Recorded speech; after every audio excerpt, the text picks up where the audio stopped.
What is up, and welcome back to Talking Nutrition. Today I wanted to revisit a topic we discussed a little while ago, which is sleep. Now, I don't have to tell you that, sleep is important. We all kind of know that, yet it's one of those things that usually kind of goes out the door like as soon as we're busy. I feel like sleep is one of those where it even makes sense, right? Like, because we feel like, okay, if you can do more stuff while I'm awake and sleep a little bit less, right, I get more done. So it makes sense, but it's one of those things that goes out the door almost immediately as that, to-do list piles up. But it's also something that if we allow ourselves to do that will negatively affect everything. Anything from fat loss and muscle gain to mental health, right? Just overall, like not feeling great. And the more we fatigue ourselves, right? The less willpower we're going to have, less self-control, the less drive we have. I mean, obviously, we're going to not have so much energy, not so great workouts, recovery is going to go in the tank. So, all across the board, sleep, super, super key, which is why I want to republish a article that I will put in the description of today's episode. So, it is called How to Battle Sleep Deprivation, Sleep Habits and Supplements. So, I wanted to kind of take you through this article and really just starting with the main statements of like when sleep suffers, almost everything else suffers. However, and this is the cool part, right? Because it sounds pretty serious, and it is. But the cool part is that we can flip that and we can say, okay, cool. That means that if I can make a point of optimizing my sleep, and we're going to discuss how, then I can make everything else better. One thing too, by the way, which you'll learn about in a sec, even hunger and satiety hormones, those are all affected. Stress hormones too, by the way, testosterone, like the list goes on. It's all affected by sleep in either a good or bad way, you see? So it is within your control. Now, I also understand, right? You're busy, and maybe you're a busy parent, work and or study, right? We're all busy. I'm very busy too. But I can tell you this. I've gone through periods where I let my sleep suffer because of busyness, and it only kind of backfired on me, That's when you start to really fatigue and maybe hit a bit of burnout, maybe even if you take it too far. So I want to really just kind of paint a clear picture today of why sleep is so important, why to avoid sleep deprivation at all costs, how it impacts your physical goals. There's a really cool study I wanted to break down. You might have seen it on my Instagram. Understanding the circadian rhythm, and then we will get into sleep routines and what you can do to just wake up with more energy. You see, a couple supplements, and I want you to know this already, even way before we get into the supplement side of things. No supplement is ever going to offset, unhealthy lifestyle behavior. And I want you to know that. And I will say this in favor of supplements. I think that there can be a benefit to including certain supplements while you are working on your routines. But we're really talking about like a few additional percentages if we're trying to look at that benefit, right? So please understand that the number one thing out of everything we will discuss today that will improve your sleep more than anything else is having a consistent wake and sleep schedule, meaning to optimize the body, our health, etc., our physiology. We should aim to go to bed roughly at the same time every day, as well as waking up in the morning just about the same every day. That is difficult for some people because we're, creatures of enjoying the weekend. But the body doesn't care about the weekend. So objectively speaking, that will optimize things even further, way beyond like supplements and stuff, you see? Now that being said, let's dive in. First of all, why to avoid sleep deprivation at all costs? Well, I mean, you kind of know this stuff, right? But sleep is your way to recharge, both physically and mentally. It's when you produce your hormones, you heal or repair. And if we think about even like muscle gain, right? It happens when you're sleeping, right? That is when you repair the tissue. Now, most processes in your body run on their own kind of body clocks, which are all connected to your main body clock, your circadian rhythm, right? Now, here's all the downsides to sleep deprivation, because I do want to paint a clear picture of like why it is bad to not sleep enough consistently for a long time. It's going to impact insulin resistance, right? It's going to lead to, it can lead to, I should say, weight gain, obesity, right? Insulin resistance, diabetes, heart disease. It impacts your immune system, hormone production, hormone balance, testosterone goes down, leptin kind of goes down, ghrelin goes up. Cognitive performance, so like, your brain like doesn't work as well on little sleep, which you probably know. Decision making, even performance, recovery, energy levels overall. Long story short, like I said before, when sleep suffers, everything else suffers. And by the way, it's really warm in this room. I don't know if you can see me sweat on video, but it's super, super warm here, which is kind of a nice change in Tromsø. But okay, how much are you supposed to sleep? Just about 7 hours on average would be considered, a good baseline for most people to, promote optimal health. However, here's the thing. A lot of our people listening are working out. So if you are someone who lifts weights, do a bit of cardio, etc., you actually need more, 8 to 9. Like if we're looking at athletes, right? Or at least people who train like athletes, which I feel like a lot of people are doing these days, 9+. I know that's a lot, but that would be required to really get the most out of it, you see? And this is also where we need to understand total load, kind of like what we can recover from, etc., which needs to be individualized. But okay, so that means like 7 to 9, or 7 to 8, let's say. I feel like that's more realistic to at least most people. That's what we should be aiming for. Anything less can cause some issues, especially if it's long term. Now, sleep deprivation also impacts muscle growth as well as fat loss.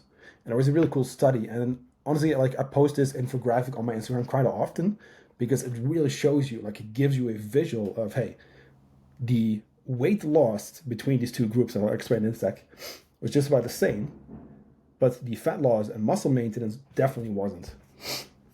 So this was a 2010 study, which I'll link, which is linked, in the blog as well. So you can check that out if you would like to nerd out on that. But there are two groups. So one group was in bed for 8.5 hours, the other group 5.5. They both lost an equal amount of weight. So weight loss was the same. And I feel like a lot of people are still these days, you tend to think weight loss, right?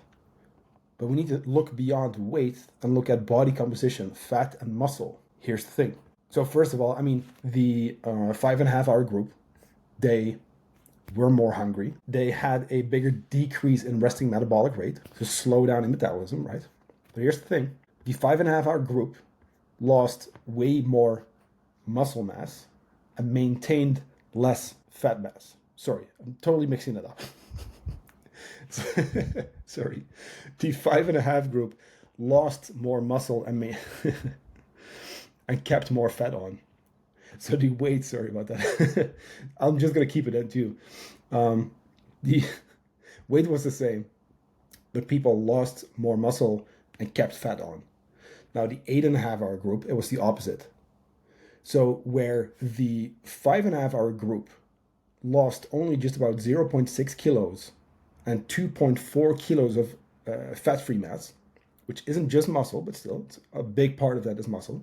So again, 0.6 in the 5.5 hour group. The 8.5 hour group lost 1.4 kilos. So that's more than double. Going back to muscle, or at least fat-free mass, the 5.5 hour group lost 2.4 kilos of fat-free mass. And again, a big part of that is muscle. The 8.5 hour group, only 1.5. So that's about a kilo difference. So you see, we can look at weight, but it's way more than that. We cannot keep looking just at the skill. We're going to use it because one of the tools that we use in our program is the skill every single day, because we can track your average. We use the average to control how fast you are losing weight so that you maintain as much muscle as possible and you lose as much fat as possible within reason, without rushing it. But now you see that sleep can directly impact that. Not just that, also, by the way, I talked about circadian and hunger hormones. Sorry, I'm really hot. I'm having a hard time speaking today, I feel like. No, but like all joking aside, the hunger and satiety hormones are also out of whack, meaning you're going to be more hungry, less full, which of course is going to impact, right, how you feel, and you may actually end up overeating as well. So that's another effect, you see. Now, I also want to kind of break down the circadian rhythm a little bit, because I wanted to also tie in stress management with this. First of all, two main hormones related to sleep and waking up. Now, it's going to be cortisol, which is often demonized as that stress hormone, right? Which, by the way, we need cortisol. Like without it, we would die. But it helps you mobilize energy and be alert. Fight the bear, run away from it. Now, melatonin is that hormone that kind of prepares your body to get ready to go to bed. you see. Now, usually in a healthy individual, cortisol kind of kicks in the morning. It wakes you up. It makes you alert, right? You wake up and then slowly throughout the afternoon and stuff, it kind of goes down. And then eventually around, like, let's call it maybe 4 or 5 p.m. or so, melatonin slowly comes in and then takes over and then kind of peaks just around midnight. But before that, of course, it's going to help you fall asleep. And then during the night, that kind of goes down again, and then cortisol comes up again, takes over, peaks, wakes you up, you see. And that is the case in a normal, right, not too overly stressed individual, healthy. Now, this is also to keep in mind, right? Like if you do something like, I don't know, like a lot of running or CrossFit or anything high intensity that puts you into that, fight or flight state, that comes with an increase in cortisol that might just be waking you up or keeping you awake, I should say, at night. So I've seen a lot of people, when I used to work at the CrossFit gym, I've seen a lot of people slam energy drinks at night, in the evening for the, like let's call it like the 7 in the evening class, for example, or 6 even, do a super hard workout, right? And have a hard time sleeping. Why is that? Well, your nervous system is up here. Cortisol is high. Melatonin can't really come in. And cortisol needs to be down for melatonin to take over. But okay. So stress management comes in there. I feel like a lot of times we're still wired in the evening, and that's going to make it really hard to fall asleep. Now, let's now dive into what you can do to improve your sleep, because I know that's what you're here for. That's why you're listening. And I do like to keep it actionable here.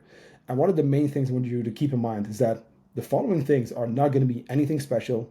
They're not going to be flashy. They're not sexy. There's no hack here. It's all basic stuff, but I can guarantee you this. If you apply this consistently, if you really apply this like on a daily basis, and you do this, as often as possible, and you really create a good sleeping environment, it'll do so much for you in so many aspects. Health-wise, your goals will be, your results will be better. Your goals will be achieved easier, you see. But again, it's going to be basic stuff. Because just how you can't keep using your phone without recharging it, right? You can only push yourself so far, and at some point your body's gonna be like, hey, it's been enough. Like I'm over this shit, So I want you to remember that sleep is so key. Like you want to recharge. First of all, you want to keep it dark.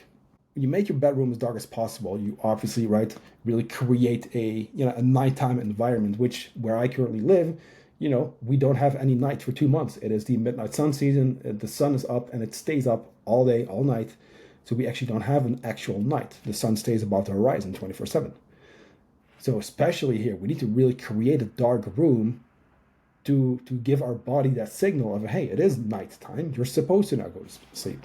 I also really like cutting out technology use. I think that's an important one. And I think we are a little too often, right, just kind of stuck scrolling, which is not only going to just, give you a dopamine addiction, basically, it's also going to keep you awake. Now, if you like to watch TV or something like that, maybe it could be a good idea to invest in blue light blocking glasses. I have I have two versions. I have a nighttime version, which is like the orange ones, and then like a daytime. I've seen mixed things on social media and studies and stuff, so I'm not even 100% sure, to be honest with you. This is where I think you should do your own research as well. But it may be effective to actually wear those, at least before bedtime, the orange ones in particular. But go with a good brand. If you go for cheap stuff, it's likely not going to do that much for you. But again, do your own research, look at a good brand, and see if it's maybe a potential thing to try out. And if you track your sleep with something like a Whoop or Aura Ring, you can actually see it and you have data. And that's my number one thing I would, get into if I were you. Getting a tracker, tracking your sleep, both quantity and quality, and then trying out different things. Make sure to just try one thing at a time, though, to really see if it makes a difference. And then over time, you'll know exactly what works for you. Now, also want to keep it cold. Higher temperatures can keep you from falling asleep, and it can also impact sleep quality. So a lower body temperature can actually allow you to fall asleep better, stay asleep, get deeper sleep. So also there, make your room cold as possible, to be honest with you. Like, I don't think we can really make it too cold. Fresh air, cold air, so good for you. And it will improve your sleep. If you live somewhere where it's maybe not possible, or maybe you don't have a fan or AC or something, maybe you could look into like these cooling pads that you could put on your bed. Speaking of a fan, I like fans as well because it's also a sort of a white noise machine. So you have these machines that kind of, make white noise. You can look into this if you want to. But that's going to almost wash out any like traffic noise from outside or people or whatever it is. So if you live in an environment where there's a lot of traffic maybe, or you live in a city and maybe keeping your window open comes with a bit of noise, that might actually be a good one. Or, right, earplugs. Keeping it quiet, keeping it dark, keeping it cold, all great things to do for your sleep. Caffeine and alcohol as well. I wasn't going to break down these two, but then again, they're such big parts of culture, right? We do need to address them. Coffee, it's going to keep you up. However, some people may still fall asleep. If that is you, and this was me in the past, if you can drink coffee in the evening and you just fall asleep, no issues. First of all, you either have a very high tolerance for caffeine, which would say something about your caffeine intake, and or your body is just super fatigued, and it's not necessarily a good sign. But even then, if you fall asleep on caffeine, your sleep quality is still impacted. So you see, you might be sleeping, but it's still not going to be as great. This is my argument also against caffeine being performance enhancing, because yes, in the short term, there's a lot of research to support that. However, if you abuse caffeine and if it keeps you from getting a lot of sleep or getting enough quality sleep, in my opinion, it's not going to be performance enhancing or recovery enhancing. It's actually making it worse. So that being said, caffeine, I would cut it off around noon, maybe latest 2 in the afternoon. It's going to be personal, but if you want to be safe, maybe noon. You see, definitely not in the evening. Now, as for alcohol, I feel like a lot of people would always use it as like a nightcap to kind of fall asleep and maybe like a relaxing effect. But then again, also there you're going to impact your sleep quality mostly. You see. And sleep quality is very important for repair, even like things like memory creation. I think you would call that, but your brain is still processing a lot, even tied to like learning and stuff. Building muscle, like repairing tissue, healing. It all happens when we're sleeping. So with that, right, let's start to create a good routine around sleep. What I think is a good starting point would be, hey, how much sleep are you trying to get? Let's say 7.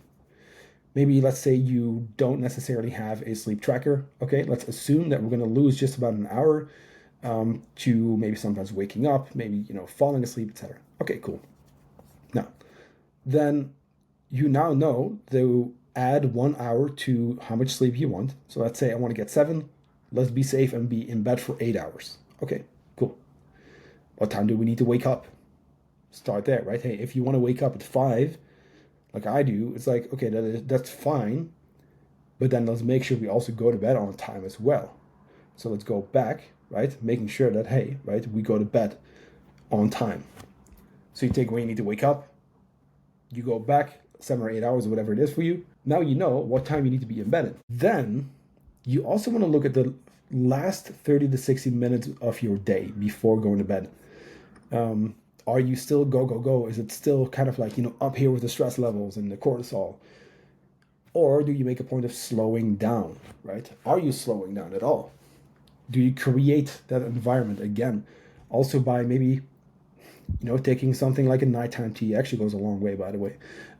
Reading a book, maybe not scrolling social media, maybe not watching Netflix all the time. I'm not against those things, by the way, either, right? Like I was watching movies yesterday, but keep in mind that we are sending the body and brain certain signals of like, hey, either we're about to go to bed or hey, like you're supposed to be alert, you see? So keep in mind like the 30 to 60 minutes before bed, what that looks like. And is there something there you can do to kind of prepare for bed? Now, in the blog, you'll also see explored bedtime carbs. But here's the thing. I think this would not even be worth looking into for most people. I'll break it down for you real quick, but I don't think it will be the thing that's going to make it for you. So when you eat your carbs, right, you spike insulin, which is always demonized, but it's just a normal, natural response. Insulin is going to bring down cortisol, that stress hormone. So indirectly, that can allow for melatonin to kind of come in. But of course, we're just looking at, a little piece of the puzzle. This might be a good idea. I'm not saying carbs like right before bed, but I'm saying like, your last meal, maybe like at least an hour before sleeping.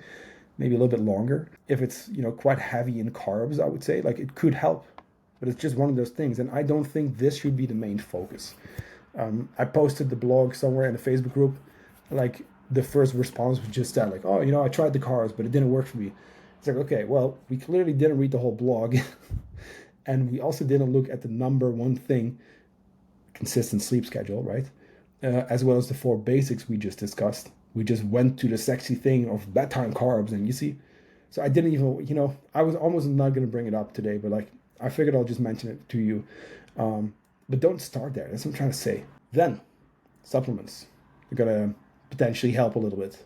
And like I said, I do like certain supplements or even teas to support your, sleep promoting journey. But again, it shouldn't be the only thing you do. A couple to consider: melatonin, magnesium, glycine, valerian root, lavender, and L-theanine. There's going to be more, but I want to keep it at that. Super straightforward. This is not medical advice. You should always be super, super critical when it comes to supplements. Don't just jump on any supplements either, by the way, because of social media posts or even podcasts, or including mine, right? I want you to do your own research. I even tell my clients this, like, hey, look, this is what I would do. Here's a few websites to check out, right? This is what the research shows, and these are generally safe. Now, I want you to make an educated decision, because at the end of the day, if we really look at, okay, supplementation and being smart with it, we don't need that many. Plus, on a podcast, I have no idea about your medications, right? Which can interfere with certain supplements, or the other way around, I should say. So that being said, like, be critical, you know what I mean? And also, like, look into your brands, because a lot of times you're going to get a trash product, unfortunately. There's not that many brands out there that actually are very good. So let's make a point the upcoming week or this week, I should say, because it'll be up on Monday.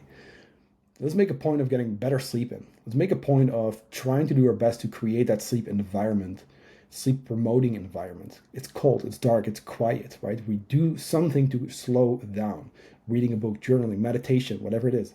I don't know, go for a short evening walk or something. Do whatever you like that recharges you, and it gives you a little bit of you time. And one last little tip, because I like to really do this myself, you can kick off your pre-bedtime routine or ritual, or whatever you want to call it, by prepping your breakfast for the next day. Putting your clothes ready, your gym bag, whatever it is, whatever you need for the next day, so that you can wake up not having to rush, but just kind of chill and just have your coffee, etc., right? That is one of the main things I really like to do, because it's a trigger. It's like, okay, boom, it's this time. Phone away, start to make that, breakfast for the next day. Okay, now I'm going to slow down, right? It's time to read my book, etc. And then just like that, you could create that pre-bedtime 30 to 60 minutes that will allow you to, improve your sleep, get more hours in, and, get more deep sleep in as well. So I hope this helps. I am going to go outside because I'm absolutely just sweating in here. It is very hot. I'm actually going to go out in the mountains. And by the way, I also want to actually start today with a quick update, personal update, which I do want to share here about the van situation. So the last few episodes, you heard about my journey, right? Getting the van. I want to convert it into a camper van.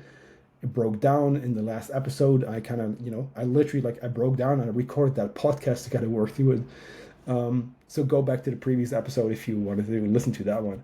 But in the meantime, unfortunately, I had to bring the van to the scrapyard. It did not survive. It would have been way too expensive to get it repaired. So I'm currently looking for a car, and I'm having second thoughts about the van conversion thing.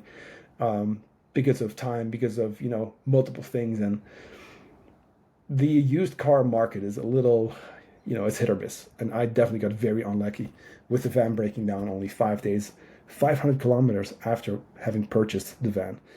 But okay, on to the next chapter, figuring shit out as we go. This week, going back to you, right? Let's make a point of recharging more. Let's make a point of managing our stress, keeping that cortisol down, right? Supporting your circadian rhythm. And by the way, last little mini tip, which I didn't mention today, if you go on a little morning walk, get some direct sunlight, almost like first thing in the morning, you can actually stimulate that melatonin production in the evening. So I hope that helps. If you enjoyed this episode, please feel free to share it anywhere in your stories or just hit me up via Instagram. Always happy to help. And of course, if you want to read the blog, it will be linked in the show notes. I will talk to you in the next episode.